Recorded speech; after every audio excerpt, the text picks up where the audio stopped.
Hello students, welcome to class 10th and today we are doing the topic contribution of industry to the national economy कि national economy में industry का क्या contribution है, तो इसके बारे में हम आज study करेंगे। So देखिए contribution of industry to the national income। देखिए over the last two decades में the share of manufacturing sector has stagnated at 17% of GDP out of a total of 27% of the industry, which includes 10% for mining, quarrying, electricity and gas।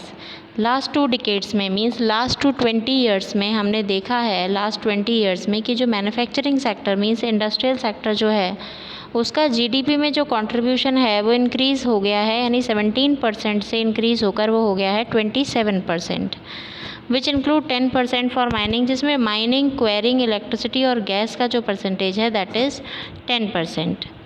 So that this is much lower in comparison to some comparison अगर हम करें to some East Asian economies से अगर हम इसका comparison करें जहाँ पर 25 से 35% जो कंपैरिजन अगर हम करें तो उनका जो कंपैरिजन है वो 25 से 35% तक होता है और हमारा है 27% तक। The trend of growing rate of manufacturing over the last decade has been around 7% per annum. ये जो ट्रेंड है growth rate in manufacturing over the last decade has been around, last decade में ये जो ग्रोथ रेट है ये 7% per annum increase हो चुकी है। द डिज़ायर्ड ग्रोथ रेट, लेकिन अभी भी हमें इतनी ही ग्रोथ रेट से हमारा जो इकोनॉमिकल जो स्टेटस है वो डेवलप नहीं होगा। अभी हमें इसके लिए कम से कम 12% नेक्स्ट डिकेड में जो हमारी ग्रोथ रेट है वो हमारी होनी चाहिए कम से कम 12%। सिंस 2003 की अगर हम बात करें तो manufacturing is once again growing at the rate of 9 to 10%। जो मैन्युफैक्चरिंग है उसकी जो ग्रोथ रेट है वो 9 to 10% ही रही है। 2003 से आज तक हम जो देख रहे हैं उसमें ग्रोथ रेट हमारी 9 से 10% तक ही रही है। With appropriate policy intervention by the government, appropriate policy क्योंकि गवर्नमेंट की जो कुछ पॉलिसीज़ हैं बहुत अच्छी जो पॉलिसीज़ हैं, इंटरवेंशंस जो नए किए जाते हैं by the government, renewed efforts by the industry to improve productivity. Appropriate policy intervention by the government से जो भी पॉलिसी इंटरवेंशन किए जाते हैं, इम्प्रूव किए जाते हैं, and renewed efforts by the industry, जो उसको रीन्यू करने के जो एफर्ट्स किए जाते हैं इंडस्ट्री के द्वारा जिससे कि उनकी प्रोडक्टिविटी इम्प्रूव हो। Economist predict that manufacturing can achieve it's target over the next decade, जिससे जो इकोनॉमिस्ट हैं वो प्रेडिक्ट कर पाएँ यानी कि पहले वो नेक्स्ट डिकेड में उनका जो टारगेट है वो अचीव हो पाएगा कि नहीं हो पाएगा, ये सारी चीज़ें वो पहले ही अडप्ट कर पाएंगे। तो उससे क्या होगा कि उससे हमारी जो इकोनॉमी है वो काफ़ी अच्छे से ग्रो कर पाएगी, क्योंकि अगर पहले से हम एक टारगेट लेकर चलते हैं, अगर हम 20% का टारगेट लेकर चलेंगे तो कम से कम 15% तो हमें टारगेट अचीव होगा ही होगा। सो नेशनल मैन्युफैक्चरिंग कॉम्पिटिटिवनेस, जो नेशनल मैन्युफैक्चरिंग कॉम्पिटिटिवनेस है काउंसिल, NMCC का फुल फॉर्म है national manufacturing competitiveness council, has been set up with this objective. वो इसी ऑब्जेक्टिव्स के साथ सेटअप किया गया है उसे। सो ये जो हमारी NMCC है उसका मेन ऑब्जेक्टिव क्या है कि हमारी जो GDP की जो ग्रोथ रेट है उसमें इंडस्ट्रियल सेक्टर का जो पार्ट है, इंडस्ट्रियल सेक्टर का जो कंट्रीब्यूशन है उसको ज़्यादा से ज़्यादा इंक्रीज़ करना, और उसको ज़्यादा से ज़्यादा हम इंक्रीज़ करेंगे तो हमारी GDP इंक्रीज़ होगी ऑटोमेटिकली। अब हम बात करते हैं, ये तो हमारा हो गया GDP में कंट्रीब्यूशन, हमने इंडस्ट्रियल सेक्टर का जो हमने एक कह सकते हैं इंट्रोडक्शन है वो हमने पढ़ लिया था, और उसकी जो लोकेशन है उसके बारे में भी हम पढ़ चुके हैं, उसकी जो इम्पोर्टेंस है उसके बारे में भी हम पढ़ चुके हैं। Now we are talking about the industrial location. What is industrial location? देखिए इंडस्ट्रियल लोकेशन क्या है। इंडस्ट्रियल लोकेशन मीन्स इंडस्ट्री को आप कहाँ लोकेट करेंगे, मीन्स उसे कहाँ पर इस्टेब्लिश करेंगे। तो इंडस्ट्री को कहाँ इस्टेब्लिश करें, फैक्ट्री आप कहाँ पर लगाएं, कौन से एरिया में आप फैक्ट्री लगाएंगे, ये सारी चीज़ें एक या दो फैक्टर्स पर नहीं बहुत सारे फैक्टर्स पर डिपेंड करती है। यानी कि आप कि इंडस्ट्री की लोकेशन ऐसी होनी चाहिए जिससे आपको बहुत ज़्यादा से ज़्यादा प्रॉफिट अचीव हो। So industrial location are complex in nature. Industries का लोकेशन जो है वो नेचर में बहुत ही कॉम्प्लेक्स होता है, बहुत जटिल होता है। These are influenced by the availability of raw material, और ये इन्फ्लुएंस होता है रॉ मटेरियल की अवेलेबिलिटी से।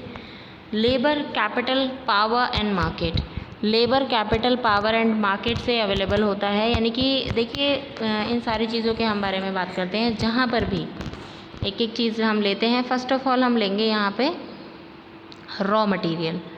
रॉ मटेरियल आप लीजिए, रॉ मटेरियल का जो यूज़ होता है, देखिए जहाँ पर रॉ मटेरियल आपको इजीली अवेलेबल हो जाए, तो इंडस्ट्री की जो लोकेशन है वो वहाँ पर सेट होनी चाहिए, इंडस्ट्री जो है वो वहाँ पर सिचुएट होनी चाहिए जहाँ पर रॉ मटेरियल इजीली अवेलेबल हो जाता है। नेक्स्ट है लेबर। लेबर की अगर हम बात करें, यानी लेबर, अगर लेबर मान लीजिए बहुत ज़्यादा महंगी हो, या लेबर को बाहर से लेकर आया जाए, तो लेबर बहुत ज़्यादा कॉस्टली अगर आपको पड़ेगी, तो आपका जो प्रोडक्ट का जो कॉस्ट है वो बहुत ज़्यादा आएगा, और आप उसकी जो कीमत है वो इतनी वसूल नहीं कर पाएंगे जितनी आपकी कॉस्ट आई है। तो अवेलेबिलिटी ऑफ लेबर भी वहाँ पर होनी चाहिए, यानी चीप रेट में ही आपको एक तो रॉ मटेरियल अवेलेबल हो जाए और चीप रेट में ही आपको वहाँ पर लेबर अवेलेबल हो जाए, ऐसी लोकेशन होनी चाहिए।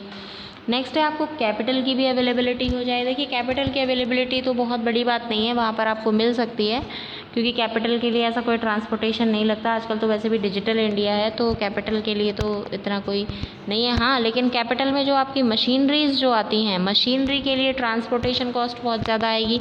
तो असेट्स वगैरह को बनाए रखने के लिए आपको जो ट्रांसपोर्टेशन, यानी कि ऐसी जगह पर आपको इंडस्ट्री लोकेट करनी चाहिए जहाँ पर आपको ज़्यादा ट्रांसपोर्टेशन की कॉस्ट ना देनी पड़े, यानी कि ईजीली आपको सारा सामान वहीं पर अवेलेबल हो जाए।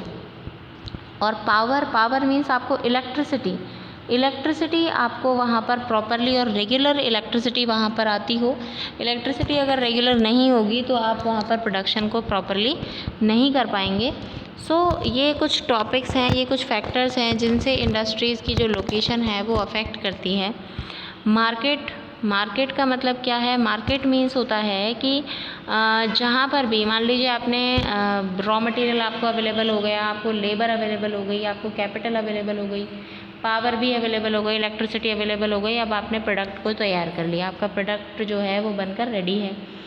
अब उस प्रोडक्ट को आपको मार्केट तक पहुंचाना ज़रूरी है, क्योंकि अगर प्रोडक्ट मार्केट तक ही नहीं पहुंचा तो फिर मार्केट तक नहीं पहुंचा तो उस प्रोडक्ट को मैन्युफैक्चर करने का क्या फ़ायदा। तो मार्केट जो है वो हमेशा, आपकी जो इंडस्ट्री है वो मार्केट से बहुत ज़्यादा दूर नहीं होनी चाहिए, यानी कि ऐसे कोई रिमोट एरियाज़ में इंडस्ट्रीज़ नहीं होनी चाहिए जहाँ से मार्केट बहुत दूर हो, या फिर अगर मार्केट पास भी हो तो हो सकता है आपको कहीं जो मार्केट के तक पहुँचाने के लिए इतनी कॉस्ट लग जाए कि आपको जो सारा कॉस्ट है वो उसी में चला जाए और आपका कोई प्रॉफिट अचीव ना हो पाए।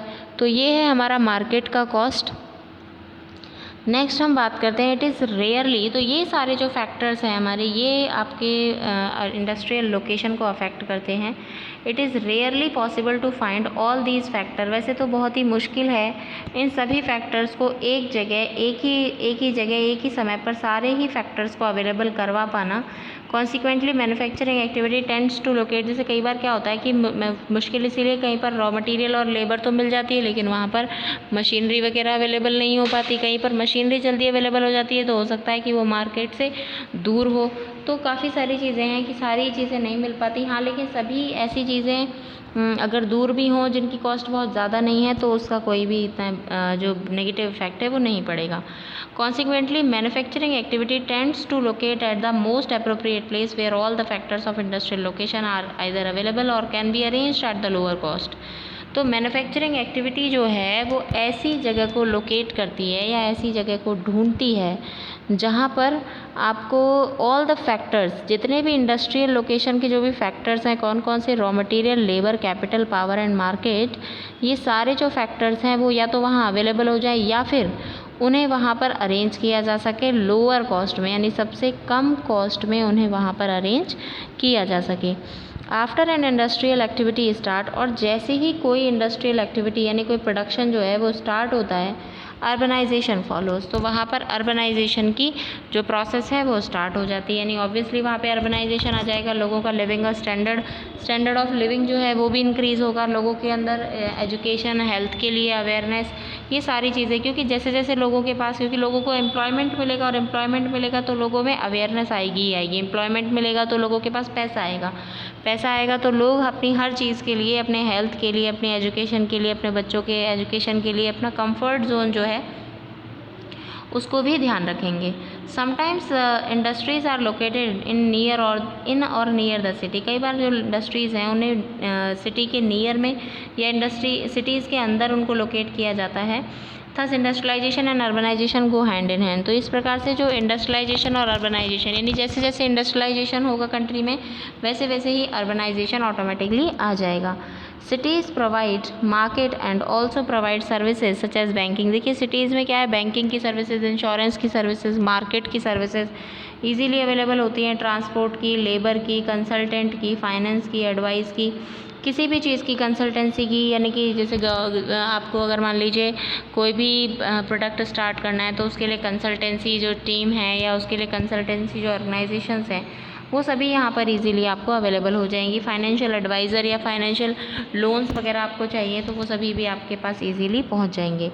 ये सभी इंडस्ट्री के लिए सिटीज़ में इजीली प्रोवाइड करवा दिया जाता है। मैनी इंडस्ट्रीज़, बहुत सारी industries tend to come together to make the use of advantages, बहुत सारी इंडस्ट्रीज़ एक साथ आती हैं जिससे कि वो एडवांटेज ले सकें offered by the urban centre known as agglomeration economies, और इन्हीं को, यानी जब बहुत सारी जो इंडस्ट्रीज़ हैं वो एक साथ आती हैं फ़ायदा उठाने के लिए कि एक साथ जैसे रॉ मटेरियल मिल जाएगा तो सभी को ईजीली अवेलेबल हो जाएगा, कम कॉस्ट में हो जाएगा, सब एक साथ लेंगे, तो इन्हें कहते हैं हम ऐसे जो अर्बन सेंटर्स हैं जो ऐसे एडवांटेजेस ऑफ़र करते हैं उन्हें हम कहते हैं gradually agglomeration economies.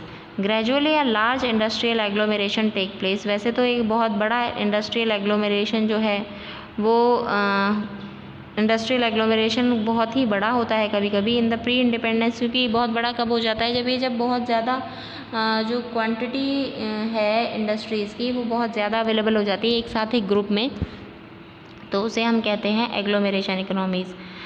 Gradually a large industrial agglomeration takes place, gradually जो एक लार्ज इंडस्ट्रियल एग्लोमेरेशन है वो होता है in the pre independence period, independence से पहले की अगर हम बात करें, मोस्ट मैन्युफैक्चरिंग जो इंडस्ट्रीज़ थी were located in place from the point of view of overseas trade such as Mumbai, Kolkata, Chennai etcetera. जो भी प्री इंडिपेंडेंस पीरियड में मोस्ट मैन्युफैक्चरिंग यूनिट्स वो लोकेट कर रही थी मुंबई, कोलकाता, चेन्नई में। Consequently there emerged certain pockets of industrially, ज़्यादातर जो सर्टेन पॉकेट्स जो हैं इंडस्ट्रियल एरिया की developed urban centre surrounded by a huge agriculture rural hinterland, agriculture rural hinterland में उन्होंने कवर किया इसको। तो जितनी भी रूरल एरियाज से वहाँ पर सभी जगह अब क्या हो रहा है, धीरे धीरे अर्बनाइजेशन भी किया जा रहा है, या फिर हम ये कह सकते हैं इंडस्ट्रियलाइजेशन किया जा रहा है, क्योंकि रूरल एरियाज़ में हमें रॉ मटेरियल वगैरह काफ़ी इजीली अवेलेबल हो जाता है। इंडस्ट्री मार्केट लिंकेज, अब इसका देखिए हम ये थोड़ा सा ये जो फ्लो चार्ट है इसके थ्रू हम समझ सकते हैं। देखिए इंडस्ट्री का मार्केट से कैसे लिंकेज है, ये देखिए। फर्स्ट ऑफ ऑल हम बात करते हैं रॉ मटेरियल्स की। रॉ मटेरियल या component part, factors of production, land, labour, capital, ये सब फैक्टर्स हैं प्रोडक्शन के। क्लास 9th में आपने पढ़े होंगे, चैप्टर 1 है इकोनॉमिक्स का, उसमें फैक्टर्स ऑफ प्रोडक्शन के बारे में आपको गिवन है। सो इन सभी को ट्रांसपोर्टेशन के ज़रिए, यानी रॉ मटेरियल को ट्रांसपोर्टेशन के ज़रिए, लेबर को, लैंड को, ये सभी ट्रांसपोर्टेशन के ज़रिए कहाँ पहुँचाए जाते हैं, फैक्ट्री में पहुँचाए जाते हैं। फैक्ट्री में जब ये पहुँचाए जाते हैं तो रॉ मटेरियल्स को बहुत ही यूज़फुल बनाया जाता है, और रॉ मटेरियल्स को यूज़फुल बनाने के लिए एक प्रोसेस का, यानी प्रोडक्शन का यूज़ किया जाता है, और उस प्रोडक्शन का यूज़ करके आप क्या बनाते हैं, प्रोडक्ट्स बनाते हैं। उसका यूज़ करके जो प्रोडक्ट्स यानी जो आउटपुट्स आप बनाते हैं, ट्रांसपोर्ट, मार्केट, इन सभी का यूज़ करके जो आप आउटपुट्स आप बनाते हैं, उन आउटपुट्स को फिर से ट्रांसपोर्टेशन का यूज़ करके आप कहाँ भेज देते हैं, मार्केट में सेल करने के लिए। यानी कि सबसे पहले आपने रॉ मटेरियल और फैक्टर्स ऑफ प्रोडक्शन को ट्रांसपोर्टेशन के ज़रिए ट्रांसपोर्टेशन के थ्रू आपने फैक्ट्री में पहुंचाया, फिर फैक्ट्री में प्रोसेस करके आपके प्रोडक्ट्स तैयार हुए, फिर उन प्रोडक्ट्स को ट्रांसपोर्टेशन के थ्रू आपने मार्केट पहुंचाया, मार्केट से आपको उसको सेल करके जो पैसा मिला, फिर उस पैसे से आपने वापस से क्या परचेज़ किया, रॉ मटेरियल, फिर वापस से यही जो प्रोसेस है वो चलती रही। और इस तरीके से ये जो सर्कल है ये चलता रहता है। लेकिन हाँ ये है कि जितना मनी आपको वहाँ सेल करने से मिलता है वो सारा का सारा मनी आप उसमें नहीं लगाते, कुछ अपना प्रॉफिट भी आप बचा कर रखते हैं। So the key to decision of the factory location, factory location की जो की टू डिसीज़न है at is the least cost, ये बहुत ही कम कॉस्ट पर आती है। And government policies and specialised labour also influence the location of the industry, जो गवर्नमेंट पॉलिसीज़ है और स्पेशलाइज्ड जो लेबर है वो सभी लोकेशन ऑफ इंडस्ट्री को स्पेसिफाई करती है, इस लोकेशन को इन्फ्लुएंस करती है। Ideal location of industry, ideal location industry का क्या होता है, देखिए जो सबसे अच्छी जो लोकेशन होती है इंडस्ट्री की वो कैसे होती है, कैसे हम डिसाइड करें कि लोकेशन कौन सी होनी चाहिए। फर्स्ट ऑफ ऑल देखिए cost of obtaining raw material, कौन कौन सी होनी चाहिए लोकेशन, देखो जहाँ पर रॉ मटेरियल जो है वो इजीली अवेलेबल हो जाए। Next distribution of production easily हो जाए। Locate factory at site, decision to locate factory, factory जो है वो भी साइट उसकी ऐसी हो जहाँ पर मार्केट इजीली अवेलेबल हो। और cost of production at site, वहाँ पर ये सारी चीज़ें आपको देखनी होंगी कि आइडियल लोकेशन में कॉस्ट देखी जाती है प्रोडक्शन की, रॉ मटेरियल की, लेबर की यानी डिस्ट्रीब्यूशन की और उसके लोकेशन की, साइट की। तो ये हमारा हो गया cost of ideal location of industry, इसको पॉइंट्स में आपको ज़रूर लिखना है। तो नेक्स्ट जो हमारा टॉपिक है वो है क्लासिफिकेशन ऑफ इंडस्ट्री। देखिए क्लासिफिकेशन ऑफ इंडस्ट्री में डिफरेंट बेसिस पर, यानी कि आप यहाँ पे देखेंगे आपको डिफरेंट बेसिस पर यहाँ पे इंडस्ट्रीज़ का क्लासिफिकेशन किया गया है, जिसमें देखिए मेन रोल के अकॉर्डिंग आपका इंडस्ट्रीज़ को क्लासिफिकेशन है। Next classification based on raw material है। Next classification based on capital investment है। Next classification based on ownership है। नेक्स्ट जो आपकी जो सारे जो क्लासिफिकेशंस हैं, we will study about this classification of industries topic in detail in the next video. So please read this carefully and make this chart and this chart. Make these both chart in your notebook also in the notes. So thank you. Have a nice day.